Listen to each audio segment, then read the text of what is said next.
بسم اللہ الرحمن الرحیم۔ اللهم صل على سيدنا ومولانا محمد افضل صلواتك بعدد معلوماتك وبارك وسلم وصل عليه۔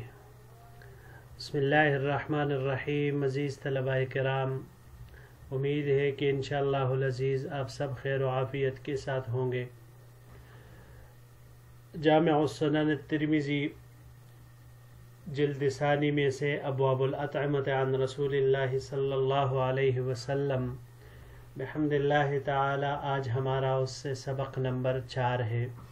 تو بڑھتے ہیں اپنے سبق کی طرف۔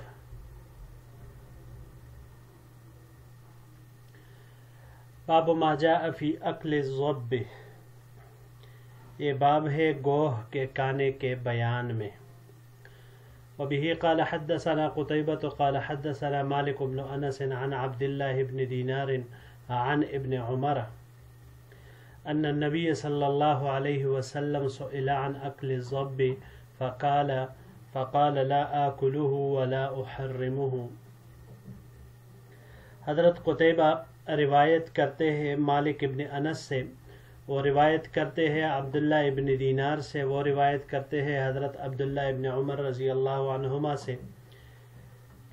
عبداللہ ابن عمر رضی اللہ تعالیٰ عنہ فرماتے ہیں کہ نبی کریم صلی اللہ علیہ وسلم سے گوہ کے کانے کے بارے میں پوچھا گیا۔ فقال، تو آپ صلی اللہ علیہ وسلم نے فرمایا، لا آکلہ ولا احرمہ، نہ میں اس کو کاتا ہوں اور نہ حرام قرار دیتا ہوں۔ وفي الباب عن عمر وأبي سعيد وابن عباس وثابت بن وديعة وجابر وعبد الرحمن بن حسنة رضوان اللہ علیہم اجمعین، هذا حدیث حسن۔ اس باب میں ان کے علاوہ حضرت عمر رضی اللہ تعالیٰ عنہ، ابو سعید خدری رضی اللہ عنہ، عبداللہ ابن عباس رضی اللہ عنہما، ثابت ابن ودیعہ رضی اللہ تعالی عنہما، حضرت جابر رضی اللہ تعالی عنہ اور عبد الرحمن ابن حسنہ رضی اللہ تعالی عنہ، ان تمام حضرات سے بھی روایات مرمی ہے، اور یہ جو روایت ہے یہ حدیث صحیح حسن ہے۔ وقد اختلف اہل العلم فی اکل الضب، اہل علم کا گوہ کے کانے کے بارے میں اختلاف ہے۔ فرخص فیہ بعض اہل العلم من اصحاب النبی صلی اللہ علیہ وسلم وغیرہ، چنانچہ رسول اللہ صلی اللہ علیہ وسلم کے بعض صحابہ نے اور دوسرے اہل علم نے اس کے کانے کو جائز قرار دے دیا ہے، جائز قرار دیا ہے، مرخص اس میں رخصت دی ہے۔ وَكَرِهَهُ بَعْضُهُمْ، جبکہ بعض دوسرے اہل علم حضرات نے اس کو مکروہ قرار دیا ہے۔ وَيُرْوَى عن ابن عباس انہ قال، حضرت عبداللہ ابن عباس رضی اللہ تعالی عنہما سے اس بارے میں مروی ہے کہ انہوں نے فرمایا، اکل الضب علی مائدۃ رسول اللہ صلی اللہ علیہ وسلم، کہ آپ صلی اللہ علیہ وسلم کے دسترخوان پر گوہ کایا گیا۔ وَإِنَّمَا تَرَكَهُ رسول اللہ صلی اللہ علیہ وسلم تقذرا، اور بے شک حضور صلی اللہ علیہ وسلم نے اس کو گندی چیز سمجھ کر چھوڑ دیا۔ تقذراً، آپ صلی اللہ علیہ وسلم اس کو گندا سمجھ رہے تھے، اور آپ صلی اللہ علیہ وسلم کو اس سے گن آنے لگی تھی، تو گن آنے کی وجہ سے، گندا سمجھنے کی وجہ سے آپ صلی اللہ علیہ وسلم نے اس کو چھوڑ دیا۔ جی، یہاں پر یہ ضب کے بارے میں مسئلہ ہے۔ گوہ کیا ہے، کس طرح کا ہوتا ہے، تو یہ جان لے کہ یہ چھپکلی جیسا ایک رینگنے والا جانور ہے، اور جسامت میں چھپکلی سے بڑا ہوتا ہے۔ کئی دفعہ بہت بڑا بھی ہوتا ہے اور کئی دفعہ یہ چھوٹا بھی ہوتا ہے، لیکن عموماً یہ چھپکلی سے بڑا ہوتا ہے۔ عام طور پر یہ پہاڑوں اور درختوں کے تنوں میں یا پھر سوراخوں میں یہ پایا جاتا ہے، اس میں چھپا رہتا ہے۔ چھوٹی بڑی ہر قسم کی اس میں ہوتی ہے۔ چھوٹی فرق اس میں یہ ہوتا ہے کہ بڑی گوہ وہ کاٹتی نہیں، جبکہ چھوٹی جو ہوتی ہے وہ کاٹتی ہے۔ اور اس کا مشہور ہے اس کے بارے میں کہ گوہ یہ اتنی مضبوطی کے ساتھ دیوار کے ساتھ چپک جاتا ہے کہ اگر کوئی دیوار پلانگنا چاہے، چڑھنا چاہے، تو اس پہ پیر رکھ کر بغیر ڈرے وہ دیوار کے اوپر چڑھ کر اسے پلانگ سکتا ہے۔ اب یہاں پر مسئلہ یہ ہے کہ آیا یہ گوہ کانا یہ جائز ہے یا نہیں، ضب جسے عربی میں کہا جاتا ہے، تو یہ مسئلہ اختلافی ہے۔ ائمہ ثلاثہ رحمہم اللہ، یعنی امام احمد ابن حنبل، امام مالک اور حضرت امام شافعی رحمہم اللہ، ان حضرات کے نزدیک گوہ کانا حلال ہے، جبکہ ہمارے احناف کے نزدیک یہ حرام ہے، مکروہ کہتے ہیں، بعض حرام کہتے ہیں۔ امام احناف میں سے امام طحاوی رحمہ اللہ وہ جواز کے قائل ہے۔ علامہ عینی رحمہ اللہ نے جو بخاری شریف کی عظیم الشان شرح لکھی ہے اس میں فرماتے ہیں کہ صحیح قول یہ ہے کہ یہ مکروہ ہے، تنزیہی ہے، لیکن علامہ انور شاہ کشمیری رحمۃ اللہ علیہ ترمذی شریف کی شرح میں فرماتے ہیں کہ جو احناف محدثین ہیں تو وہ تنزیہی قول کو اختیار کرتے ہیں، یعنی وہ اسے مکروہ تنزیہی قرار دیتے ہیں، جبکہ احناف فقہا اس کو مکروہ تحریمی قرار دیتے ہیں۔ تو فرق یوں ہوا کہ محدثین احناف کے نزدیک مکروہ تنزیہی خلاف اولا ہوا، جبکہ فقہائے احناف کے نزدیک یہ مکمل طور پر سے حرام ہے، اور وجہ اس کی یہی قول مفتہ بھی ہے کیونکہ کوئی بھی حنفی یہ گوہ نہیں کہتا۔ اگر یہ مکروہ تنزیہی ہوتا گھوڑے کی طرح، جیسے اس کے بارے میں انشاءاللہ آگے پھر باب آئے گی اپنی جگہ پر لحوم الخیل کے تحت، تو اگر اس کا گوشت کھانا مکروہ تنزیہی ہوتا تو کسی نہ کسی سے پھر وہ ثابت ہو جاتا احناف میں سے، لیکن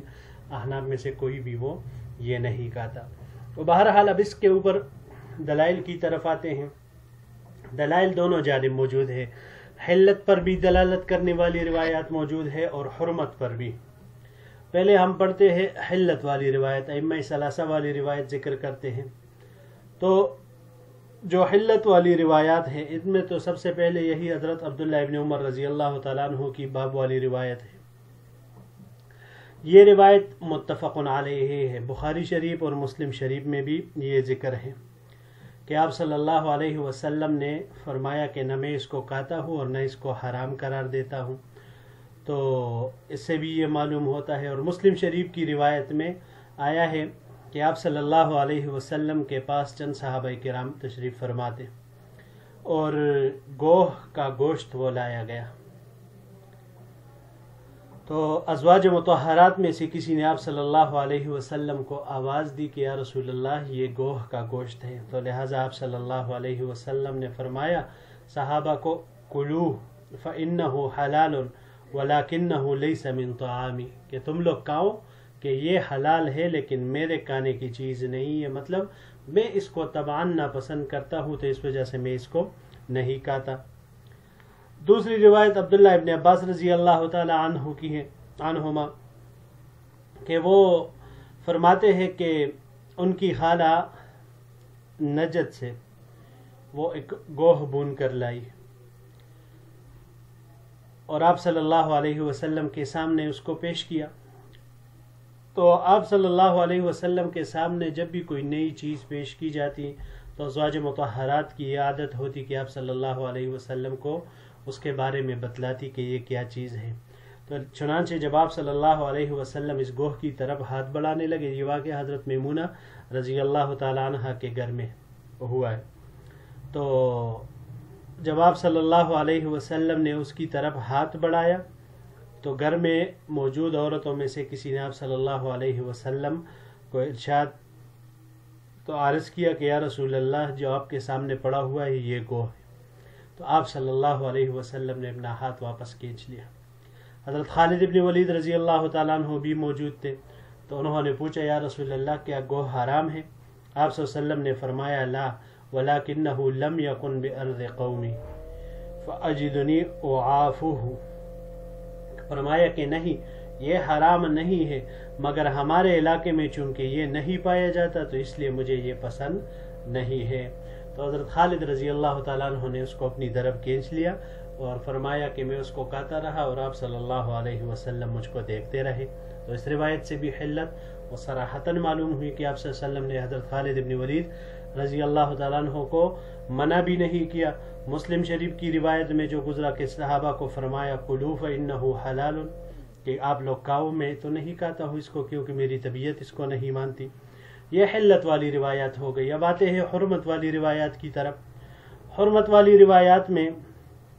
عبد الرحمن ابن شبل رضی اللہ تعالیٰ عنہ کی روایت ہے جو ابو داود میں ذکر ہے کہ اس میں آپ صلی اللہ علیہ وسلم نے گوشت کھانے سے منع فرمایا۔ اس روایت کے بارے میں ہے کہ یہ روایت حسن ہے۔ حافظ رحمہ اللہ فرماتے ہیں کہ اس کی سند بھی حسن، کیونکہ اسماعیل ابن عیاش اس میں راوی ہے، وہ شامی اساتذہ سے روایت ان کی معتبر ہے۔ دوسری روایت عبد الرحمن ابن حسنہ رضی اللہ تعالیٰ عنہ کی ہے، جن کی یہاں پر اس کی طرف اشارہ ہوا ہے، وہ عبد الرحمن ابن حسنہ وفی الباب کے ساتھ، کہ ان سے بھی روایت ہے۔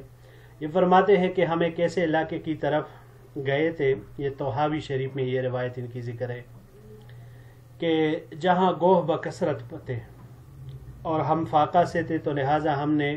گوہ پکائی۔ ابھی ہماری ہانڈیاں ابل رہی تھی، یعنی وہ گوہ کا گوشت وہ ہانڈیوں میں ہی تھا کہ آپ صلی اللہ علیہ وسلم تشریف لائے اور پوچھا کہ کیا پکا رہے ہو، تو ہم نے عرض کیا گوہ۔ تو آپ صلی اللہ علیہ وسلم نے فرمایا کہ بنی اسرائیل کے کچھ لوگ جانوروں کے شکل میں مسح کیے گئے تھے، اور مجھے اندیشہ ہے کہ وہ گوہ کی شکل میں مسح کیے گئے تھے، تو لہٰذا آپ صلی اللہ علیہ وسلم نے ان کو فرمایا کہ اس ہانڈیوں کو الٹ دو، یعنی اس گوشت کو ضائع کر دو، ختم کر کے گرا دو اسے۔ تو اس سے بھی معلوم ہوتا ہے کہ آپ صلی اللہ علیہ وسلم نے اس سے منع فرمایا ہے۔ بہرحال یہ حرمت والی روایات تھی، لیکن اگر اس کے علاوہ ہم جائزہ لیں روایات کا، تو آپ صلی اللہ علیہ وسلم سے اس بارے میں مختلف باتیں سامنے آتی ہیں۔ ایک جگہ پہ آپ صلی اللہ علیہ وسلم نے فرمایا کہ میں اس کو نہیں کھاتا، جیسے خالد رضی اللہ عنہ کی روایت میں گزری، کیونکہ مجھے یہ پسند نہیں ہے، تو آج یہ آپ صلی اللہ علیہ وسلم کی طبعی کراہت کی وجہ سے۔ عبد الرحمن ابن حسن رضی اللہ عنہ کی روایت جو ابھی ہم نے بیان کی، تو آپ صلی اللہ علیہ وسلم نے فرمایا کہ بنی اسرائیل کی ایک قوم اس جانور کی شکل میں مسح ہوئی تھی، تو اس وجہ سے میں بھی نہیں کھاتا۔ اگرچہ اس کے بارے میں یہ بات مسلم ہے کہ مسح شدہ قوم ان کی نسل باقی نہیں رہتی، لیکن بہرحال جس جانور کی شکل میں وہ مسح ہوتے ہیں تو اس کی حرمت پر ضرور وہ دلالت کرتی ہے۔ اور کبھی کبھی آپ صلی اللہ علیہ وسلم نے یہ بھی فرمایا ہے کہ مجھے وہ اس سے گن آتی ہے، تو اس لیے اس کو نہیں کھاتا۔ جیسے یہ عبداللہ ابن عباس رضی اللہ تعالیٰ عنہ کی روایت میں وَإِنَّمَا تَرَكَهُ رسول اللہ صلی اللہ علیہ وسلم تَقَذُّرًا، کہ آپ صلی اللہ علیہ وسلم نے گن کی وجہ سے اس کو ناپسند فرمایا۔ اچھا، بعض روایت میں یہ بھی آتا ہے کہ آپ صلی اللہ علیہ وسلم نے فرمایا کہ میرے پاس چونکہ فرشتہ آتا ہے، یعنی جبرائیل امین علیہ السلام آتے ہیں، تو میں اس جانور کو نہیں کھاتا کیونکہ اس سے بو آتی ہے، تو اس وجہ سے بھی۔ پھر اگر اس کو دیکھا جائے کہ ایک دفعہ حضرت عائشہ رضی اللہ تعالی عنہ نے اسی طرح گھر میں یہ گوہ پیش کیا، تو آپ صلی اللہ علیہ وسلم نے اس کو منع کیا۔ جب مسکین نے آواز دی، حضرت عائشہ رضی اللہ تعالی عنہ نے اس کو دینا چاہا، تو آپ صلی اللہ علیہ وسلم نے اس کو بھی منع، مسکین کو بھی دینے سے منع فرمایا۔ تو اس کو یہ منع کرنا، یہ بھی اس کے حرمت کے اوپر دلالت کرتی ہے۔ تو بہرحال خلاصہ بحث اگر ہم لے لیں تو یہ ہے کہ حلت کی روایات وہ اصح ما فی الباب ہے، اسی لیے ائمہ ثلاثہ نے ان کو لیا ہے۔ تو اب ان روایت میں تطبیق کس طرح آئے گی کہ جن میں منع آیا ہے اور اسی طرح کسی میں حلت آئی ہے، تو تطبیق کیا ہوگی؟ تو ائمہ ثلاثہ فرماتے ہیں کہ دیکھیں، شروع میں نبی علیہ الصلوۃ والسلام نے مسح کے احتمال کی وجہ سے ممانعت فرمائی، اور اسی زمانے میں وہ ہانڈیاں بھی الٹوا دی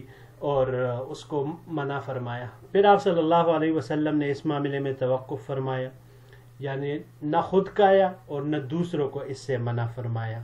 اور پھر آخر میں آپ صلی اللہ علیہ وسلم کو جب یہ بات یقینی طور پر معلوم ہوئی کہ مسح شدہ لوگوں کی نسل چونکہ باقی نہیں رہتی، تو اس وجہ سے آپ صلی اللہ علیہ وسلم نے اس کی اجازت و مرحمت فرما دی۔ احناف تطبیق الگ انداز سے فرماتے ہیں۔ احناف فرماتے ہیں کہ بھئی دیکھیں، آپ صلی اللہ علیہ وسلم نے اشیاء میں چونکہ اصل اباحت ہے، تو اباحت اصلیہ کی بنا پر اجازت دی ابتدا میں،